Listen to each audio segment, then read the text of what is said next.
Hi, my name is Rob Ryder, speaking out of Cornwall.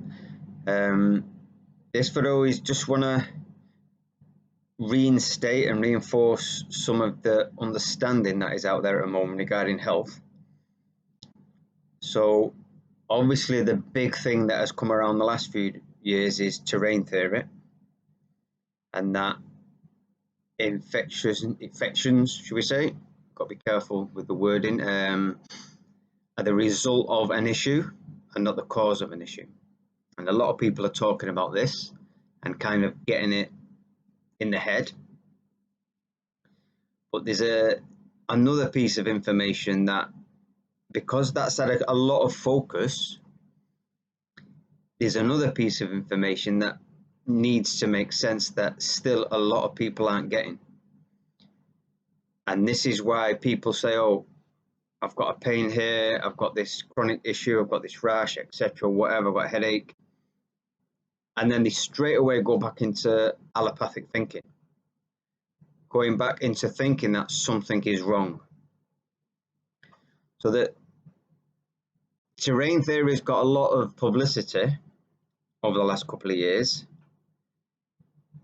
but a lot of people, not everybody, a lot of people still aren't getting the understanding of illness, the illness process, and the intelligence in it. So I'll put a link below to a book by Trevor Gunn, medical biochemist, The Science of Health and Healing. I bought the first edition, I think the week it came out in 2011, and it's still the best foundational book out there to understand what I'm trying to talk about. If you go back about 3 videos back on mine, 4 videos, you'll see Patrick Quanton about health and disease and life as an energetic process. His book as well is a slightly more advanced version of that. It goes a lot deeper. But if this is new to you, from a foundational level, Trevor Gunn's book, The Science of Health and Healing, people need this, because people are still going on the presumption that when they're ill, they've got a thing and that something's gone wrong. So what I'm saying is the body never goes wrong, ever. There's always an intelligence in what it's doing. There may be a point where toxicity is so deep within the tissues, it's in the nervous system, say, for example, and the flow of energy in the body and information is misfiring. So that's not necessarily an intelligent process.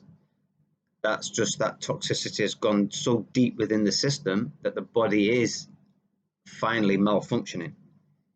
But generally, illness is a process with an intelligence behind it, and the intelligence is to try and rebalance. So you have an acute illness. If you allow that process to go through, go to bed and rest, which nobody does. As soon as somebody gets a pain or something, oh, what do I do? What do I need to do to fix it? Nothing's gone wrong. Stop, breathe, relax, ask what is happening here. But people want a quick fix. And I understand the pressures of life, but people don't want to maybe go to bed for a day, stop eating, switch off the phone, whatever, and relax. Because the pain and the illness is also a message that there's something wrong somewhere in your life. And it's been brilliant that all the focus in the last couple of years has been on terrain theory. And like I say, there are some really good people doing work on that and connecting it to the intelligence of the body in an illness process. But a lot of what we'd say general public and people who are investigating this, I still haven't got it, the intelligence of an illness process, and they're still looking to fix something, which is the presumption that something's gone wrong. And you have to bring these two understandings together, the terrain theory and the intelligence of the body in an illness process. It's not a thing, and you bring them together and you have a better understanding of what to do when life starts to hurt a little bit. Like I say, there can be a point when toxicity goes so deep into your nervous system that now the body is actually misfiring and malfunctioning. But that takes quite a while to happen. Here, what we're talking about, acute and chronic illness, pains, where there's a message in there for you to stop, breathe, and think about what's happening in your life. It could be a very deep, profound message in there. It could be a simple message, but there'll be life adjustments, perceptions that need to change. So unless people bring these two understandings together, people are just going to continue to say, oh, I'm hurting, something's broke, it needs fixing, and then they've gone right back into allopathic thinking again. This is what's happened. It's a long journey. Once you get it, and it's so unbelievably simple. But still, I'm seeing a lot of people in the circles that I lead in. As soon as they get a pain, they go straight in back to thinking something's gone wrong, instead of looking at their own life and what is that process happening.